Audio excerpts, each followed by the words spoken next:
Allah Bapa kami yang ada di surga, kami bersyukur pada pagi hari ini di mana kami boleh beribadah di awal tahun 2021. Terima kasih karena Engkau telah menghantar kami di tahun ini dan di bulan ini.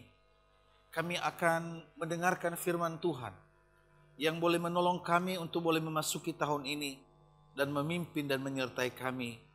Tuhan, nyatakanlah kehendak-Mu. Katakanlah kepada kami apa yang Engkau mau katakan, sehingga itu boleh menjadi kekuatan kami di dalam menjalani tahun ini. Bapa, berfirmanlah kepada kami, karena kami semua sudah siap mendengarkannya. Di dalam nama Tuhan Yesus Kristus kami berdoa. Amin. Firman Tuhan kepada kita, pertolonganku dari Tuhan, itu kita akan membacanya dari Mazmur pasal 121. Mazmur 121 ayat 1 sampai yang ke-8. Saya akan membacakan ayat-ayat ini Bapak Ibu, dan boleh membuka Alkitabnya di rumah dan kita akan membacanya. Bapak Ibu boleh mengikutinya. Saya akan membacakan dari tempat ini. Demikian firman Tuhan. Tuhan penjaga Israel, nyanyian Syiarah. Aku melayangkan mataku ke gunung-gunung, dari manakah akan datang pertolonganku? Pertolonganku ialah dari Tuhan yang menjadikan langit dan bumi. Ia tak membiarkan kakimu goyah, penjagamu tidak akan terlelap. Sesungguhnya tidak terlelap dan tidak tertidur penjaga Israel. Tuhanlah penjagamu, Tuhanlah naunganmu di sebelah tangan kananmu. Matahari tidak akan menyakiti engkau pada waktu siang atau bulan pada waktu malam. Tuhan akan menjaga engkau terhadap segala kecelakaan. Ia akan menjaga nyawamu. Tuhan akan menjaga keluar masukmu dari sekarang sampai selama-lamanya. Demikian jauh pembacaan firman Tuhan. Kita berbahagia kalau kita mendengar, memelihara dan melakukan dalam kehidupan kita sehari-hari. Haleluya. Bapak Ibu saudara-saudara yang saya kasih dalam Tuhan Yesus Kristus, ada seorang gadis yang baru saja memutuskan hubungannya dengan kekasihnya dan dia merasakan kesedihan yang hebat. Ia bahkan tidak lagi memiliki selera untuk makan, bahkan selera untuk tersenyum pun tidak, saudara. Demikian berat daripada pergumulan gadis ini. Suatu hari temannya menyarankan agar gadis ini berdoa. Dan gadis ini saudara tertawa dan berkata, emangnya doa bisa membawanya kembali kepadaku? Itu kata gadis itu.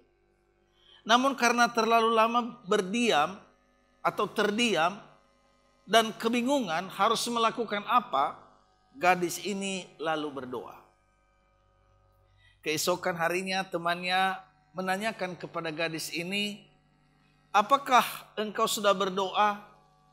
Apakah dia sudah datang kepadamu? Bagaimana? Dan gadis ini berkata, ya, saya sudah berdoa. Tetapi dia tidak datang kepada saya. Langsung temannya menyela, berarti kamu kecewa karena kekasihmu tidak bisa membawa dia kepadamu dan karena Tuhan tidak mendengarkan doamu. Lalu kamu kesal karena semua itu. Maka si gadis ini tersenyum dan berkata, betul, doaku memang tidak berhasil membawanya kepadaku. Namun doaku berhasil membuat aku tidak menginginkan dia lagi. Doaku memberikan ketenangan kepadaku dan tidak mau lagi saya berhubungan dengan dia. Aku merasakan ketenangan sekarang. Terima kasih teman, engkau menyuruh aku berdoa. Kini aku terus berdoa. Kini aku terus bergantung kepada Tuhan. Karena hanya dialah penolongku. Hanya dialah yang bisa memberikan jalan keluar kepadaku dalam masalahku. Sekarang aku punya teman. Sekarang aku punya Tuhan yang bisa memberikan jalan keluar dari setiap masalahku. Puji Tuhan saudara. Inilah pengalaman gadis ini. Dalam Mazmur 121 yang sudah kita baca tadi Bapak dan Ibu Saudara, kita memasuki tahun 2021. Hari ini adalah hari Minggu pertama Saudara. Dan berita firman Tuhan kepada kita, pemazmur memulai mazmurnya dengan mengatakan, aku melayangkan mataku ke gunung-gunung, dari manakah akan datang pertolonganku? Itu di dalam ayat pertama Saudara. Pertanyaannya, mengapa pemazmur melihat gunung-gunung, lalu ia berbicara tentang pertolongan? Saudara, gunung-gunung yang dimaksud di sini adalah bukit-bukit Sion, di mana di balik perbukitan itu terletaklah kota Yerusalem. Maka saudara, seorang yang mau ke Yerusalem pasti akan melewati bukit-bukit Sion itu. Terus, kenapa pemazmur bertanya, dari manakah datangnya pertolonganku? Ternyata saudara, pada perjalanan di perbukitan itu tidak aman. Sering terjadi perampokan. Suasananya sangat mencekam, tidak enak. Maka saudara, kata pemazmur berkata, aku melayangkan mataku ke gunung-gunung, dari manakah datangnya pertolonganku? Karena dia mengarahkan matanya di mana semua orang yang datang berziarah ke Yerusalem akan melewati perbukitan itu, termasuk pemazmur. Dia sungguh merisaukan, dari mana pertolongan ketika aku datang ke Yerusalem dan ketika orang berziarah itu datang ke Yerusalem. Nah, ternyata saudara bahwa orang-orang Yahudi, mereka minimal 3 kali dalam setahun berziarah ke Yerusalem. Yaitu kalau kita membaca di dalam Ulangan pasal 16 ayat 16 saudara, di situ dikatakan pada hari raya roti tidak beragi mereka ke Yerusalem. Pada hari raya 7 minggu mereka ke Yerusalem. Pada hari raya Pondok Daun mereka ke Yerusalem. Dan mereka-mereka yang pergi ke Yerusalem ini, pemazmur sungguh mengkhawatirkan keselamatan mereka. Maka dia bertanya, dari manakah pertolongan untuk kami yang akan berziarah, beribadah ke Yerusalem? Dan saudara, Alkitab di dalam ayat yang kedua dia menjawab. Di situ dikatakan, pertolonganku ialah dari Tuhan yang menjadikan langit dan bumi. Saudara, pemazmur berbicara dengan lantang bahwa pertolongan kami, setiap orang yang datang ke Yerusalem itu, yang melewati perbukitan Sion itu, yang dimana tidak aman, pertolongannya ia dari Tuhan. Tuhan yang mana? Tuhan yang menciptakan langit dan bumi, laut dan segala isinya. Tuhan yang maha kuasa, Tuhan yang dahsyat, Tuhan yang luar biasa.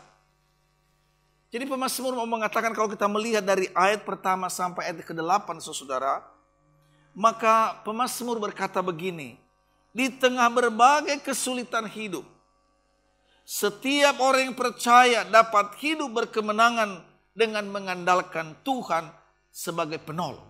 Sebab kalau kita melihat di situ, sungguh berkali-kali Tuhanlah penjagamu, Tuhanlah penolongmu, dia berada di sebelah kananmu. Dan dia mau katakan bahwa Tuhan lebih besar daripada persoalan hidup kita. Itulah Tuhan yang menjaga kita. Itulah Tuhan penolong kita. Saudara yang saya kasih dalam Tuhan Yesus Kristus, kita tahu murid Tuhan Yesus ada 12 ya. Mereka mengiringi Tuhan Yesus kemana saja Tuhan Yesus melayani. Mereka menyaksikan bagaimana mujizat demi mujizat terjadi ketika Yesus melayani di dunia ini. Tetapi saudara, ketika Tuhan Yesus ditangkap, ketika Tuhan Yesus disiksa dan mati, dikuburkan dan bangkit saudara. Saat-saat itu saudara, kalau kita melihat bahwa para murid, mereka ragu dalam hati mereka tentang pertolongan Tuhan. Mereka melihat dengan kepala mata sendiri apa yang dialami oleh Tuhan Yesus. Maka ada kegundahan dalam hati mereka. Ada kekhawatiran, ada ketakutan dalam kehidupan mereka, bahkan harapan mereka kehilangan pegangan, saudara. Tetapi saudaraku yang saya kasih dalam Tuhan, yang menarik adalah Yesus mendekati mereka dan menjelaskan bahwa dialah pemegang kekuasaan tertinggi di sorga dan di bumi. Dalam Matius 28:18 berkata, Yesus mendekati mereka dan berkata, "Kepadaku telah diberikan segala kuasa di sorga dan di bumi." Puji Tuhan, karena yang berkuasa di sorga dan di bumi adalah Tuhan kita Yesus Kristus. Dan Yesus memberitahukan dan meyakinkan murid-muridnya dan kita yang ada di tahun 2021 ini bahwa dia lebih besar daripada masalah kita. Kuasa dan kasih-Nya kepada kita tetap sama. Seperti Ibrani 13 ayat 8 mengatakan, Yesus Kristus tetap sama baik kemarin maupun hari ini dan sampai selama-lamanya. Kalau dahulu dia berkuasa, melakukan mujizat, maka sekarang juga karena dia hidup dan sampai selama-lamanya. Saudara-saudaraku yang saya kasih dalam Tuhan Yesus Kristus, penderitaan dan masalah kehidupan kita tidak akan dapat memisahkan kita dari kasih-Nya. Ingat itu, persoalan, pergumulan, penderitaan, tidak ada satupun masalah-masalah itu yang bisa memisahkan kita dari kasih Allah. Kasih Allah tetap pada kita. Yesus selalu peduli kepada setiap kita. Itulah sebabnya di dalam Roma pasal 8 ayat 35. Siapakah yang akan memisahkan kita dari kasih Kristus? Penindasan, atau kesesakan, atau penganiayaan, atau kelaparan, atau ketelanjangan, atau bahaya, atau pedang. Saudara, tidak ada yang bisa memisahkan kita dari semuanya itu.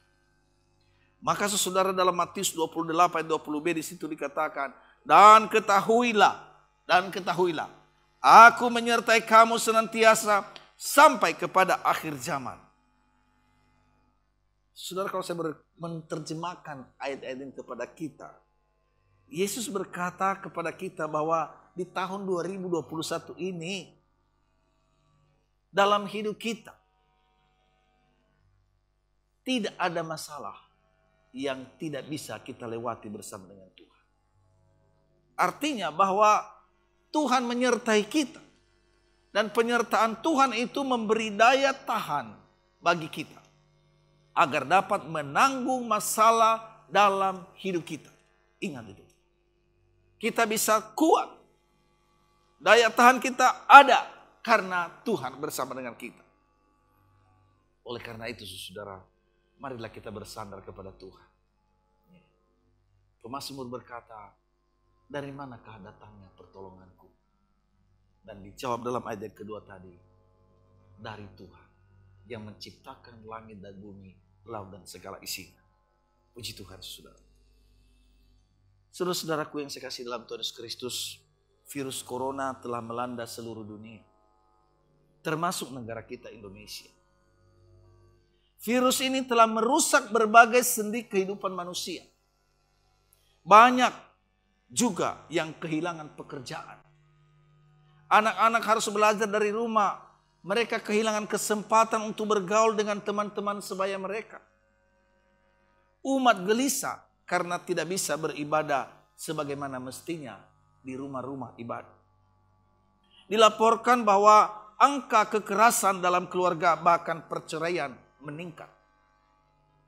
Dalam situasi krisis ini mengingatkan kita bahwa sebagai manusia kita sesungguhnya rapuh.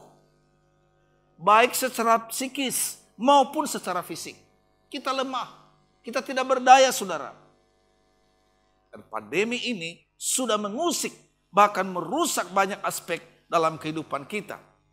Misalnya kerugian ekonomi, kehilangan pekerjaan, putusnya relasi sosial, terhentinya kegiatan ibadah, hingga terengutnya nyawa. Dan banyak keluarga yang berduka karena kehilangan sanak saudara. Maka saudara, dampak pandemik ini membuat warga gereja mengalami gangguan kesehatan mental. Ada, saudara.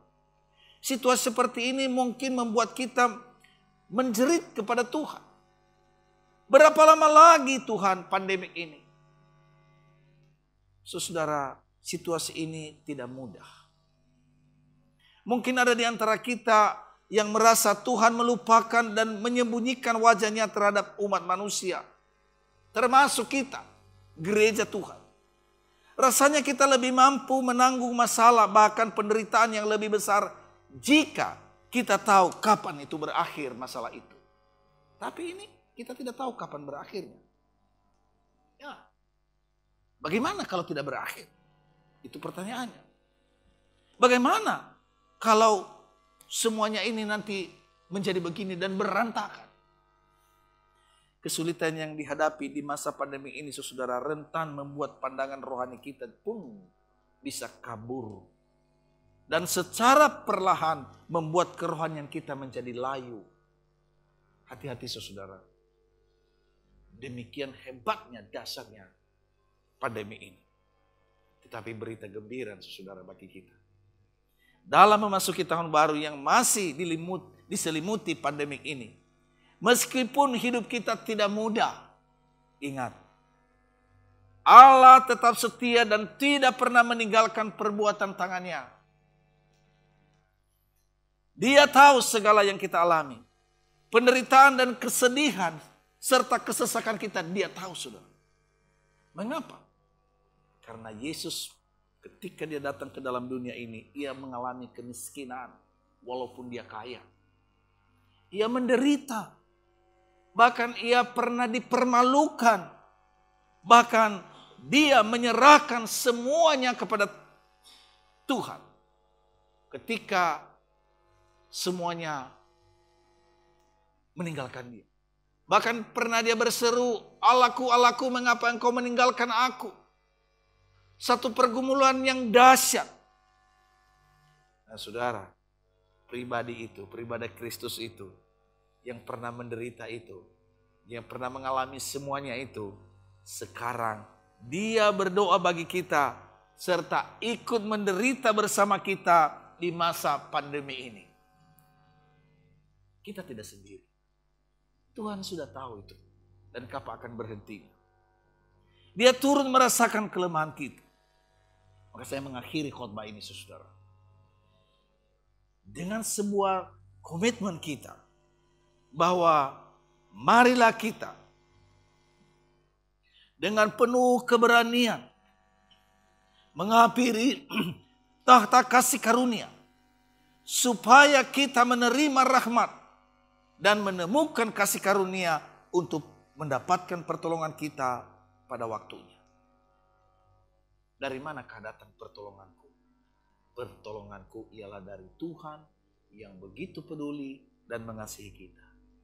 Biarlah firman Tuhan ini Bapak dan Ibu saudaraku boleh menghantar kita di tahun baru, tahun 2021. Jangan takut. Allah yang membela kita. Allah yang menjaga kita. Allah yang menyertai kita. Ia tidak pernah meninggalkan perbuatannya. Ia mengasihi kita. Puji Tuhan. Mari kita tundukkan kepala, mari kita berdoa. Allah Bapa kami yang ada di sorga, terima kasih untuk firman-Mu yang boleh kami dengar pada hari ini. Biarlah firman-Mu ini Tuhan, boleh sungguh ada dalam hidup kami, dan kami boleh sungguh dikuatkan untuk memasuki tahun 2021 ini. Kami tidak tahu apa yang terjadi di depan. Tapi firman-Mu berkata, pertolongan kami ialah dari Tuhan. Tuhan yang menjadikan langit, laut, dan segala isinya. Tuhan terima kasih karena Engkau tidak pernah meninggalkan perbuatan tangan-Mu. Bapa di sorga, kami bersyukur untuk GKBI yang senantiasa Tuhan perhatikan dan Tuhan sudah menolong sampai pada saat ini.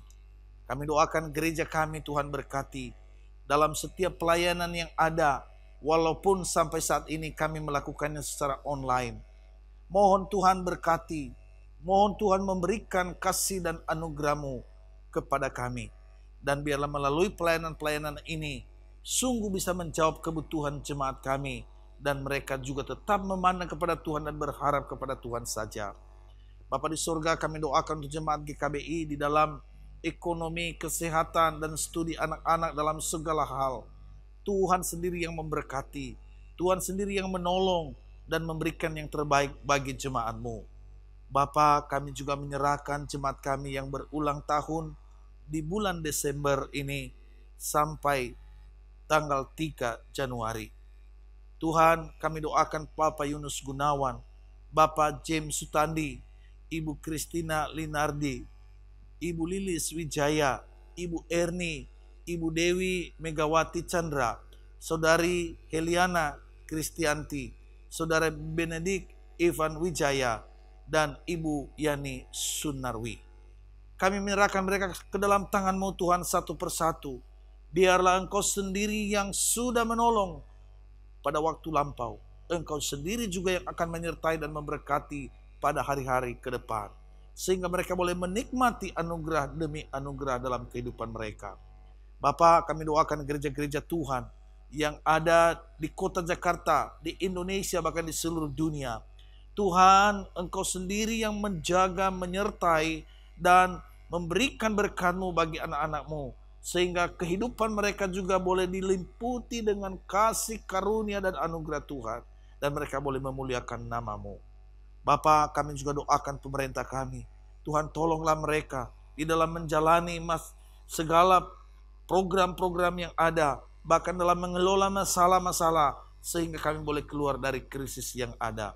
Terpujilah Engkau Bapa. Inilah doa kami yang kami naikkan kepadamu, di dalam nama Tuhan kami Yesus Kristus yang telah mengajar kami berdoa. Bapa kami yang di surga, dikuduskanlah nama-Mu, datanglah kerajaan-Mu, jadilah kehendak-Mu di bumi seperti di surga. Berikanlah kami pada hari ini makanan kami yang secukupnya, dan ampunilah kami akan kesalahan kami, seperti kami juga mengampuni orang yang bersalah kepada kami. Dan janganlah membawa kami ke dalam pencobaan, tetapi lepaskanlah kami daripada yang jahat, karena Engkau yang punya kerajaan dan kuasa dan kemuliaan sampai selama-lamanya. Amin.